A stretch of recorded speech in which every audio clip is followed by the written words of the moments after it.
Good morning, everybody. Welcome to the 2020 KCOM Innovation Hothouse. My name's Lisa, and I'm one of the event organisers today. Welcome to everybody who's on the live session in the background. I can see a slew of people there. I'm joined today by 4 speakers for the opening session. We've got Tim Shaw, who's in the bottom there. Tim, gives the wave.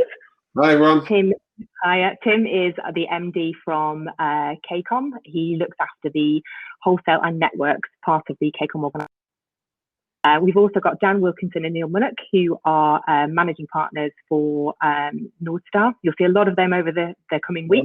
Yeah, Dan, they give a wave, and Neil give a wave. And we've also got Maurice Desasai, who's waiting in the lobby at the moment. He's going to be joining us in a session. He's going to talk to us from Mercia. He's one of the investment associates over at Mercia. He's going to talk to us a little bit about what makes a great business idea. So just before we start, I'm going to give you a couple of messages before I open up to Tim. Dan, if you can move me on to the next slide. I just want to welcome everybody formally to the event. We've got a slew of people and teams from across the Humber region, which is really brilliant to see. Loads of great local talent, so welcome to you guys. We've also got a lot of international teams, so it's really good to see people from all across the globe joining the events. So we've got people joining us from Vietnam, from Nigeria, and from Italy, so welcome to everybody. If you move me on to the next slide, Dan, I'm going to just give you a very quick overview of the Hopin system for those of you who are not used to Hopin. I would suggest that you take just a couple of minutes to associate yourself with the system. It's quite intuitive, but if you've never used it before, it can take you just a little bit of time to figure out where everything is. If you get stuck and you want to see what's going on throughout the day and look at the schedule, if you click one of the buttons on the left-hand side, which is reception. Oh, sorry, just go back, Dan, just quickly. Which looks like the little house. That will take you back to where the full schedule is for the 3 days, and you'll be able to see who's speaking and where they're speaking. There's 2 places where speakers are going to be during the sessions. One place is the main stage, which is where we are now. And if you want to look at one of the speakers or hear one of the speakers who's on the main stage, you click the main stage button. So the little button on the left, which has got the video camera next to it. If the speaker is speaking in a session, if it says on the schedule they're in a session, you just click the button below and choose the session that you want to join. And you'll see when there are things going live in each of those areas, because there'll be a little now in red or a little live like there is at the moment, because we are live. There's also the option to do some networking. So if you want to meet people from across other teams, if you fancy having a quick 5-minute chat with them, you can click the networking button and it connects you with somebody who's also clicked the button to have a quick chat just about how people are going. Next slide, Dan, very quickly. So if you have any problems with the system, there should be a little blue button with a little speech mark in it. That connects you through to the Hopin specialist. So any problems with the system, can't get access, can't get in, or any problems kind of finding your way around, just click the button and one of the Hopin specialists will help you. If you've got any questions about the event, any of the speakers, any questions for me or Dan or Neil or Tim, if you just use the chat, either in the event or if it's for one of the speakers on the main stage, you can kind of toggle across to the stage. We'd really welcome you to kind of, be interactive, ask us questions as we're going through, because we're all about that. So that is how Hopin works really quickly, but any other questions, just let me know on the chat. And now I'm going to hand you over to Tim Shaw, who's going to give you a quick welcome and a bit of a talk about KCOM. Over to you, Tim. Thank you very much. And firstly, morning, everyone. And thank you very much for taking part. When we kick this off, what seems only yesterday, but a few weeks ago, maybe, to have as many teams as we've got now and everyone on kicking it off is quite exciting. We were just talking before we started how exciting it is now. We're at the start of something I think is going to be a lot of fun. Clearly, it'll be great if we're all together, but I think even virtually, we're going to make this a real success. And I think it's so important that we've got 2 real business problems and actual social problems that we're facing. We're looking at how do we look at students, and we've got some really good support from the University of Hull helping us define a problem. And if you haven't seen the videos, do take the time to really study what we've got from an education perspective and from a healthcare, because these are problems that not just in the Humber region we're facing, but across the UK. And I think our small Humber Tech Week can make a big difference. We've got a lot of interest. I mean, as I said, we've got international teams. This isn't just something the Humber faces or the UK faces. We're in unprecedented times right now, and this is something I think technology can really show a positive difference it can make. And it's an approach like a hackathon, bringing people together, different ideas, working together in a slightly different way. Is going to find just one little thing that makes a difference. And you're going to hear from Morris later, how do you turn that idea into a business and move that forward, which ultimately is where we want to get this to. But for my real passion about events like this, and I've ran many before, is just seeing the number of ideas different people come up with. That you just kind of, as a team, for the next 3 or 4 days, you're trying to think about different ideas. You're going to have a 2-minute, 3-minute pitch at the end of the week back to this team. You know, that's exciting. There's a bit of time pressure on it. It gets you thinking about how you need to think about the problem, how you need to engage us as an audience. And you know, Morris will talk about how do you show the business value that you can create from your ideas. And not only that, you know, we've made sure, and I know Neil and Dan have as well, that you've got some great talks, and Lisa touched on it through the week as well. So it's not just about come up with ideas. There's a really good chance, opportunity to talk to and listen to people from my team talking about what we're doing here at KCOM, trying to use approaches like this to find new ways to fix business problems, as well as from outside of KCOM as well, that Neil and Dan have brought to the table with access and different approaches that just gives you a different context. It's an opportunity to ask questions. Please feel, as Lisa said at the start, any questions you've had, we're here to help you. Normally we'd be in the room and you'd be able to come to us, but that hop-in helps. You can drop us a message and we'll come back to you and help you and your teams with any questions you've got. So really, the goal of the next couple of days is just to come up with ideas and present that in a way that we can look at and support you beyond the event. This isn't 2 or 3 days of intense idea generation. You know, my role at KCOM is to innovate and use our technology to solve business problems. And I'm really keen to see how we can continue this work beyond the hackathon from KCOM's perspective, and how we can make some of these ideas a reality, which will be really exciting for us. You know, and that's really the heart of my role at KCOM. You know, we spent the last 7 years developing a full fibre network in the region. You know, we've done a lot of announcements over the last 12 months about extending that network out further and further into more towns in the region. We're now moving down into North Lincolnshire. We're moving up into East Yorkshire as well. Fibre provides the platform to kind of develop new ideas, whether that's for education or health or any sector. And this is why I'm really passionate about KCOM being right at the front of all this. It enables us to show the value of the technology we're building, and it gives options and ideas to many different sectors in the country and in our region. You know, Hull was the first city to be fully fibred. Let's show what you can do with that fibre network over the next couple of days and beyond to fix some real business problems. So, you know, the Humber Tech event's on. You know, this is one part of it. Please do get involved. It's great to see the number of speakers. I mean, we've got Hop in now. You're all signed on. We know you're on. There's some great sessions, not just related to what we're doing here, that I think you'll be able to get some great ideas from and just listen and learn a lot as well. But that just leaves me to say, I'm very much looking forward to hearing the ideas come Friday. I'm here all week. I am working, but I'll always make the time if you've got any questions or anything you want to ask me or the team. I'm very much here to help you get the best thing out we need to go. So I'll hand back over to Dan. Thank you very much, everyone. Thanks, Tim. Really appreciate that. That's fantastic. And yeah, really outlined the excitement around the event. So thank you for that. Okay, so my job now is to talk you through the agenda. The next 3 days that we've got some packed out agenda for you. So after I finish talking, we're going to hand over to Morris, who's going to talk to you about the finance side of things, as Tim was outlining there. And then at 10 o'clock, you're going to get to speak to us at Nordstar. We're going to run you through how to structure your output in a way that's going to make it compelling and make it easier for you to get your messages across. And then at 10:30, it's the unmissable Chris Brook, who's going to teach you how to effectively empathize with your customer, really walk through the process from an industry side of things. Chris has got a great experience there, so that's going to be really exciting and vital to the overall pitch there.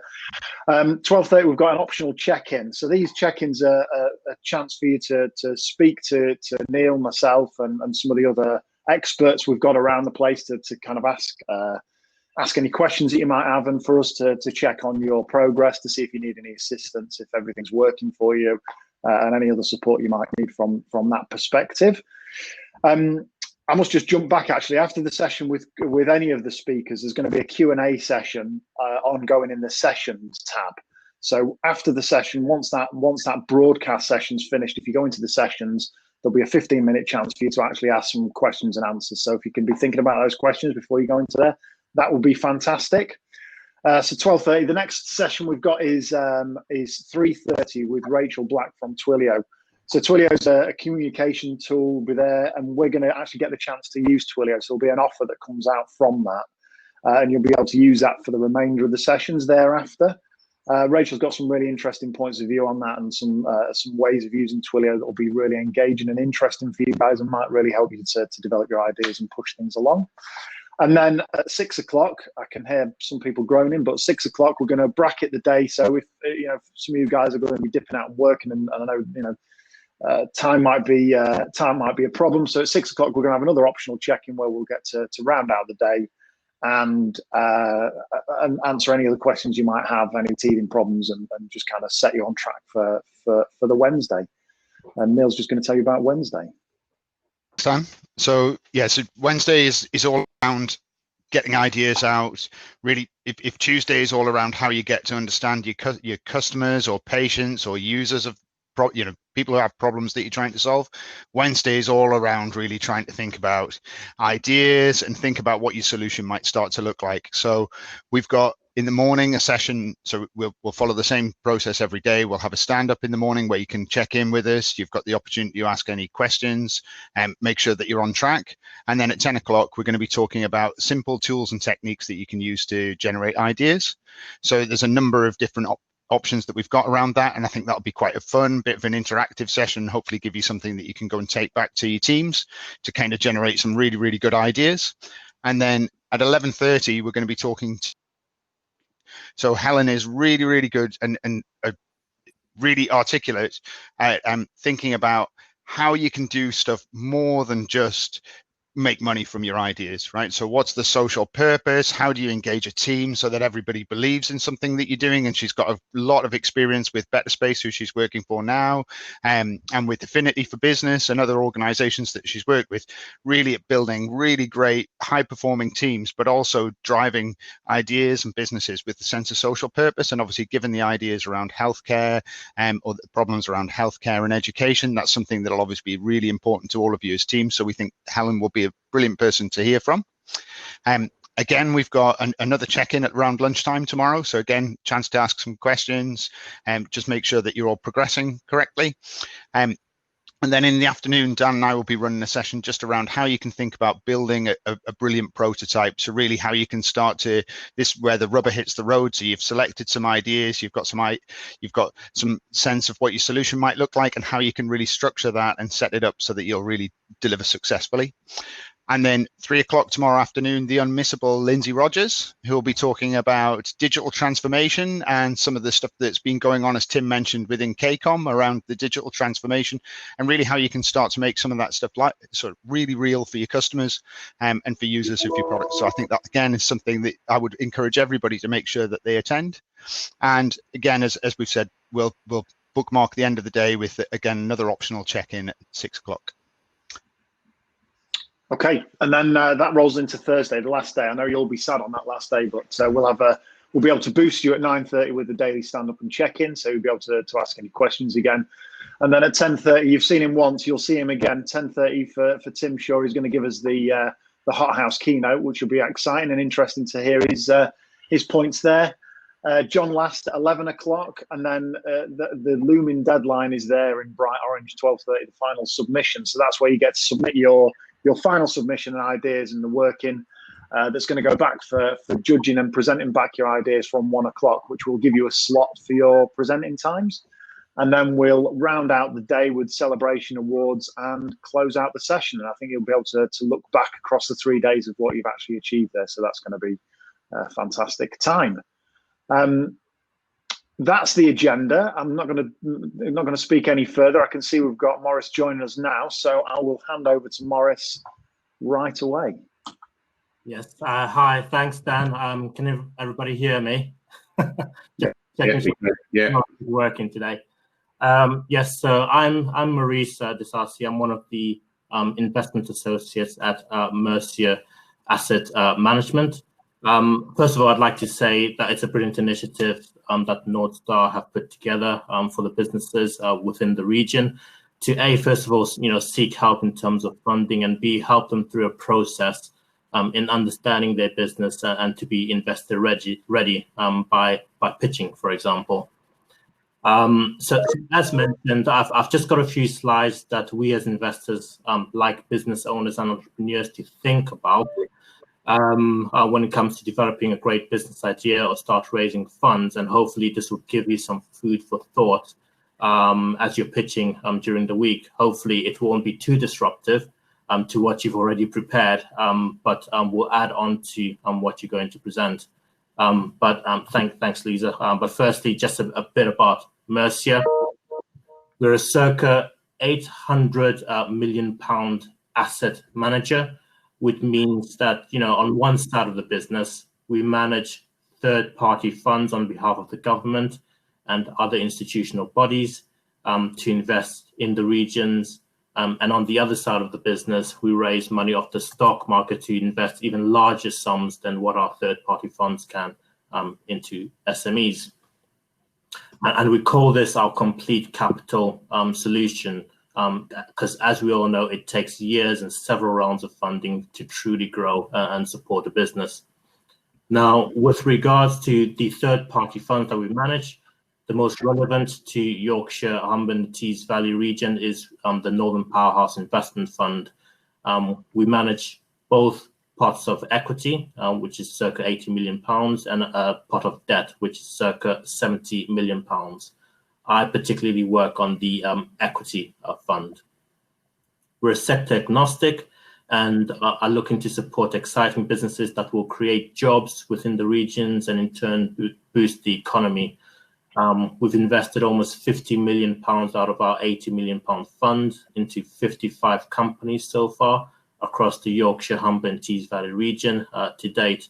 And we're a minority investor in all of these businesses. So we're not out there like the typical PE house, majority stake in your business. We are a minority investor to truly try and help and support you as a business.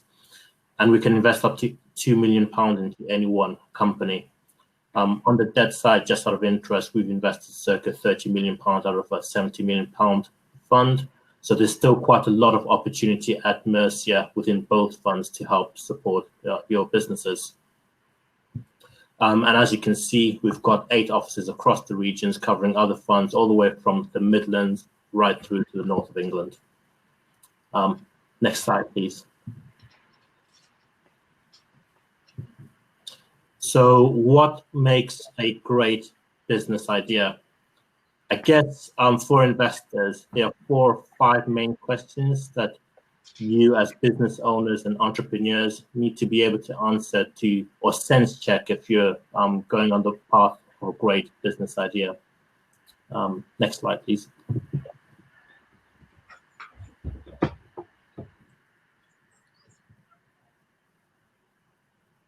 And so the 4 questions that we've got are, does it solve a problem? Is it scalable? What is the pricing like? What are your barriers to entry? And finally, be honest with yourself. And I'll cover that in a little bit more depth in the next slides. Next slide, please. Thank you. So the first is, does it solve a problem? There are some great ideas that have come from trying to solve a personal problem that's not been thought of before, or a problem that everyone has or most people have, which just hasn't been dealt with effectively. So for example, we've got Amazon, starting as an online bookstore, or Uber trying to improve and expand in the taxi market by using smartphones. And as we'll find out next year or a bit longer than that, whether we've got a vaccine for the pandemic, which we're currently experiencing,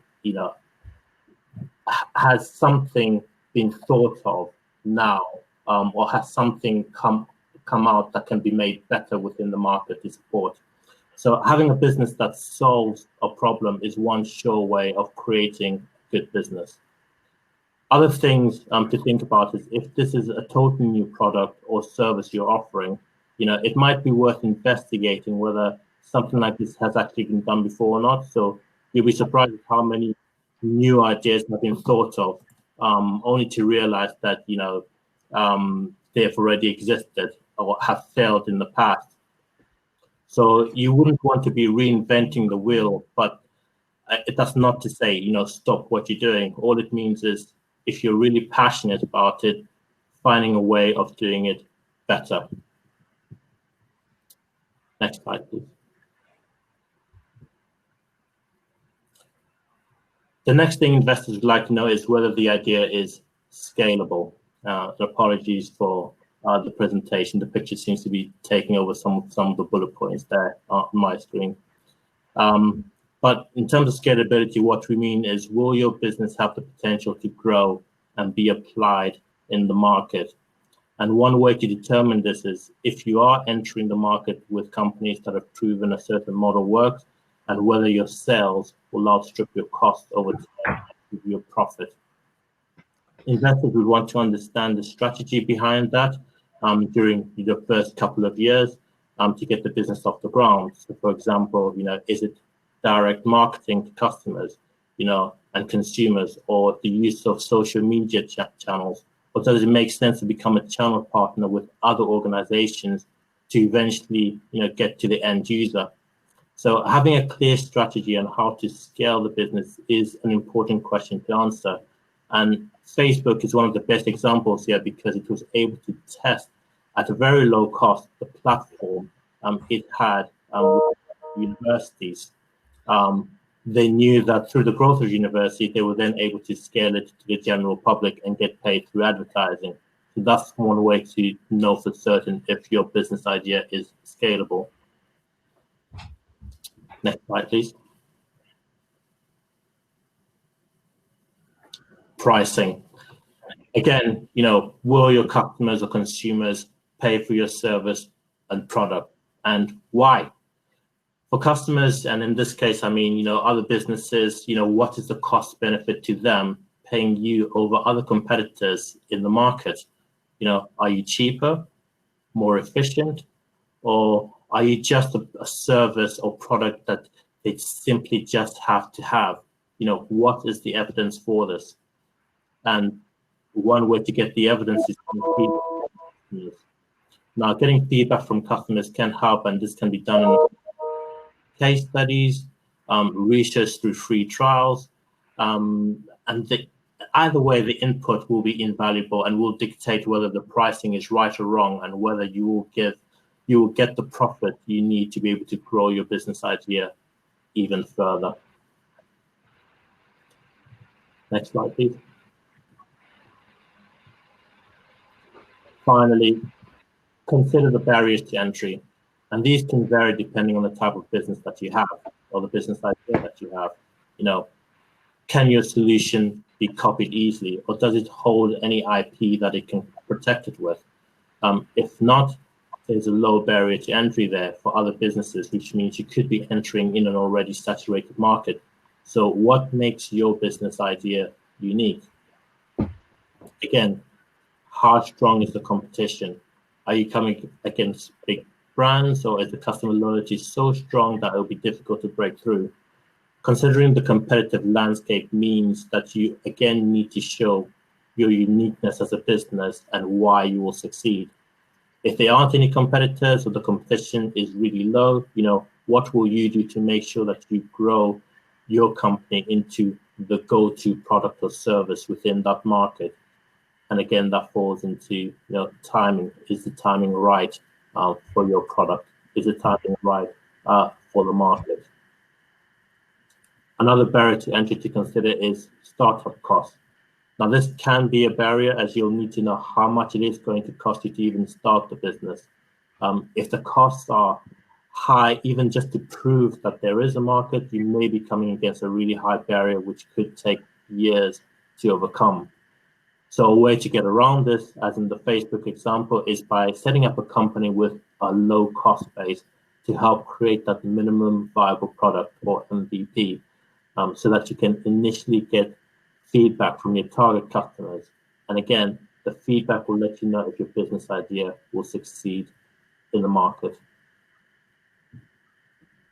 Next slide, please. And finally, to round this all off, one of the things we like to see with entrepreneurs is, being honest with themselves, and by that we mean acknowledging that running a business is tough, and more often than not, the business may not rocket off the ground in the first couple of years. There's a lot of hard work and a lot of graft, as you all know, because you are all looking to set up businesses. So there's a lot of hard work and graft that goes into set up a company, that may come out of, your passion for it, or, creating a livelihood for you and your family, or truly trying to solve a problem that will benefit society as a whole. So before you start on this path, be honest with yourself and your abilities to understand the opportunity, and that you are really going to take this forward. So those are a few questions that will help you on the path to understanding whether or not you've got a great business idea. Thank you. Great, thanks, Maurice. We've got a couple of minutes, should I say, before this session closes and we move on to the next session, which is a session run by North Star. Just quickly, is there any questions on the chat? I can see loads of you in there in the background, just listening to the session. So if anybody's got any questions, adding them on the chat, you've got a couple of minutes to do so. Anything to add, Tim or Dan, in the last few minutes that you want to add while we're waiting for any questions? No, I think sorry, Dan. Go on, you go. I'll let you go. I was going to say it was really interesting. It was interesting to watch the chat. There was a lot of interaction in there that people were finding real value from this, and I think giving that realistic view of what can fly and what can't fly, and also what's available out there is quite an eye opener. So I thought it was really useful from a business perspective to turn it into reality. You have to think about the cold hard cash of it all as well. You do. Oh, there you go. Question for you, Maurice, from Kerry, actually. If you can see that in the chat. It says, great presentation. What inspires you the most about your role?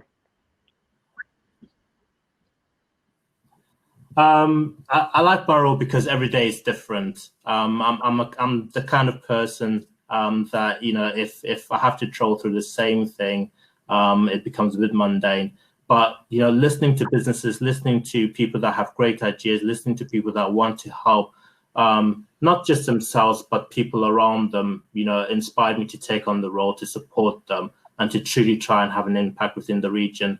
A bit of background about myself. I came to the UK as an international student, with the view that, you can't be siloed within, one country or one society. You want to be able to have an impact around the whole world.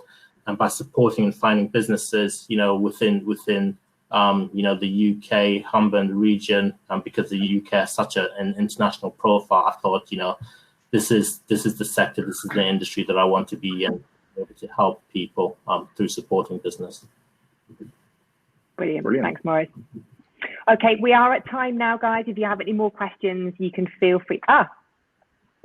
Neil's put a question. I thought you were going to say something about. I thought you were going to say. Oh, okay. Very funny. Sorry, took me a minute to get that, Neil. Well done.